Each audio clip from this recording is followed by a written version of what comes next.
A Era de Ouro dos quadrinhos nos deu alienígenas, que são capazes de parar até a queda de um avião, e também um bilionário. Ele pode não ter nenhum tipo de poder quanto o primeiro exemplo, mas é um dono de uma marca que faz filme, roupa, brinquedo e até jogo. Mas de onde Bob Kane teve a brilhante ideia de criar o Batman?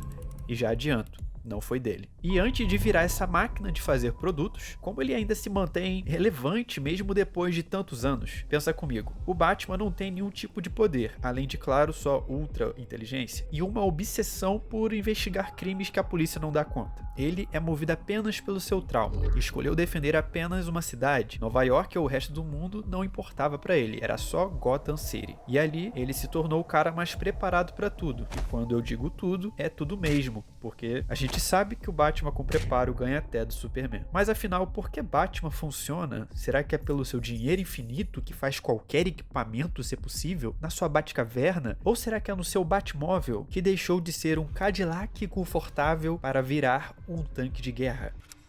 Nos anos 40, a ideia era só um homem fantasiado saindo à noite para proteger Gotham de sua criminalidade, inspirado nas famosas revistas Pulp da época. E agora você sabe por que a capa do filme Pulp Fiction imita uma revista antiga. As Pulp Fictions eram um entretenimento barato com histórias de mistério, ficção científica e investigação no ar. A palavra pulp vem de polpa de celulose, um papel super barato, usado para justamente baratear os custos de produção.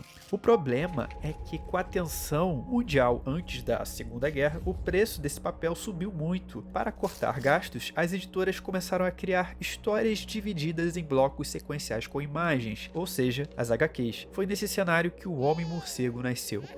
E aqui vai uma justiça histórica. Todo mundo conhece o nome de Bob Kane como o criador do herói, até porque todas as HQs da época tinham seu nome carimbado embaixo, e tem até uma história mostrando os bastidores de como é feito os desenhos, as sketches, e o próprio Batman quebra a quarta parede e agradece o Bob Kane por ter criado tudo aquilo. E aqui vai o plot twist, é tudo mentira. O verdadeiro criador, na verdade, foi Bill Finger. Batman deveria ter roupa vermelha, máscara em volta dos olhos e asas rígidas que lembram um morcego. Mas foi Bill Finger quem mudou a roupa toda para cinza e preto. O Zorro é uma das inspirações para o Batman. Por isso que quando os Waynes vão para o cinema naquela noite que são assassinados, estavam assistindo ao filme de Zorro, enquanto o arquétipo de detetive é do Sherlock Holmes e do Sombra.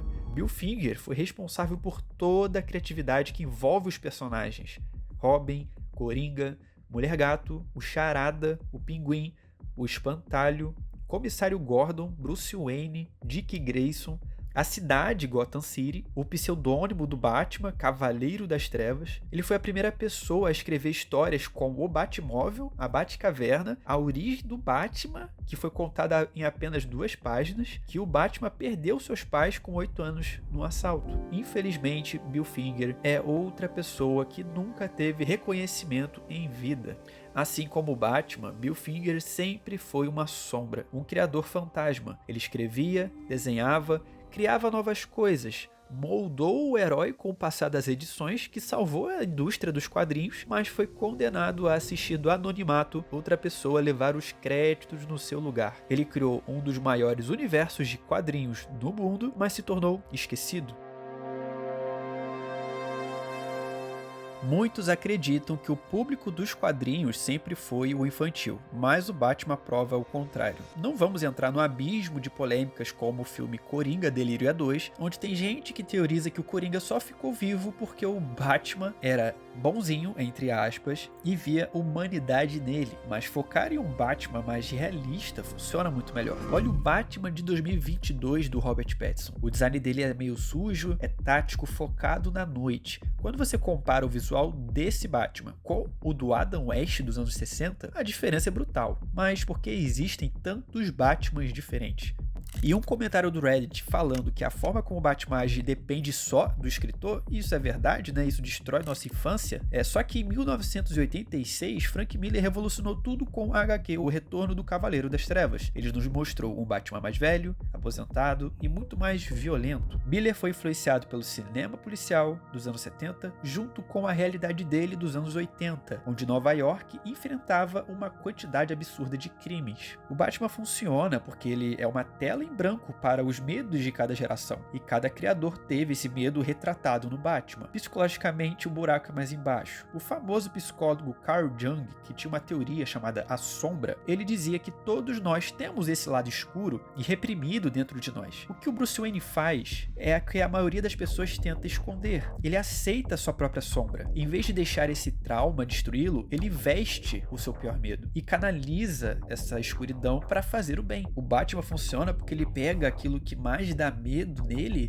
e usa para lutar contra os crimes de Gotham. O Batman, além de ter seus filmes, HQs, também acabou tendo seus próprios jogos. Em 2009, a Rocksteady lançou o Batman Arkham Asylum. A história se passa inteiramente no Asilo Arkham, um lugar de história do Batman onde foi feito para abrigar, torturar os malucos, deixando eles mais malucos ainda. Ela não funciona como um centro de reabilitação. Ela faz alusão aos maus-tratos de pacientes realizados em manicômios e hospícios. Isso é mostrado mais a fundo no filme Shutter Island, que aqui no Brasil recebeu o nome de Ilha do Medo. Não vou entrar muito em detalhes para não dar spoiler, né, para quem não viu, mas esses pacientes representam a loucura no seu pior estado, na sua pior catarse. E no Asilo Arkham não é diferente, só que cada paciente representa o medo do próprio Batman. O Coringa é o exato oposto do Batman. O Batman tenta controlar tudo de forma obsessiva, através de regras e dos preparos dele, né, para lidar com essa dor do trauma, e o Coringa aceitou que o mundo é um caos, injusto, e decidiu rir dela, e quer provar que com apenas um dia ruim, o Batman se tornará igual a ele. Duas Caras, que é o Harvey Dent, sofreu um trauma e sua mente já se dividiu. Ele desistiu de acreditar na justiça e passou a deixar o destino nas mãos do acaso, né, que é a moeda. Ele é o reflexo do medo do Batman, o medo dele de que a busca dele por justiça termine nessa loucura. O Espantalho, por sua vez, ele estuda o medo e usa aqueles venenos para apavorar os outros. O Batman mesmo faz isso, só que usa a fantasia e as sombras para projetar esse medo nos criminosos. O Espantalho é o Batman também, só que sem nenhuma bússola moral. Uma das teorias não confirmadas é que o Batman é um dos pacientes do Asilo Arkham, mas ele é internado porque não quer. Ou você acha que um bilionário sair toda noite fantasiado de morcego é normal?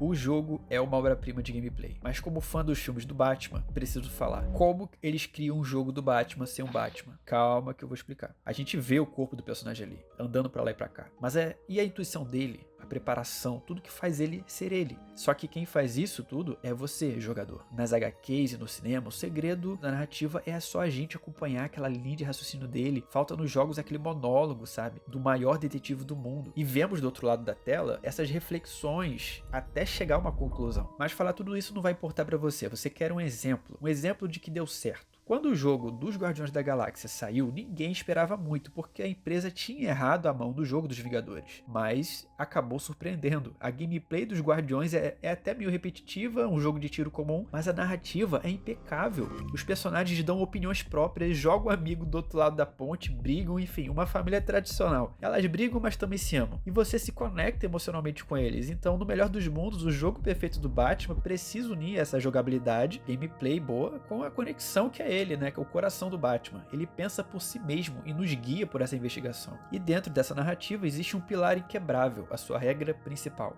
O Batman não mata e não usa armas de fogo. Se ele cruzar essa linha e tirar uma vida, ele se torna exatamente o oposto ao monstro que matou seus pais no beco. Mas narrativamente para nós, é uma regra que faz sentido e faz tudo aquilo ali funcionar. Se o Batman matasse, o Coringa teria morrido na primeira história, em 1940. Essa regra moral do Batman é o que permite que seus vilões voltem sempre para testar a sanidade do coitado, transformando cada embate em um duelo mental eterno e que não acaba simplesmente. É uma pancadaria. Se eu dissesse para você que o Batman funciona só por causa dos equipamentos tecnológicos, eu estaria mentindo. Afinal, os mesmos equipamentos nas mãos de uma pessoa ruim fariam dela um super vilão. O que faz o Batman funcionar de verdade há quase 90 anos é o juramento comum de um homem comum que decidiu enfrentar um mundo muito maior e mais quebrado do que ele. Enquanto essa ideia de aceitar a nossa própria escuridão e transformá-la em uma força para proteger os outros, o Batman nunca vai parar de funcionar.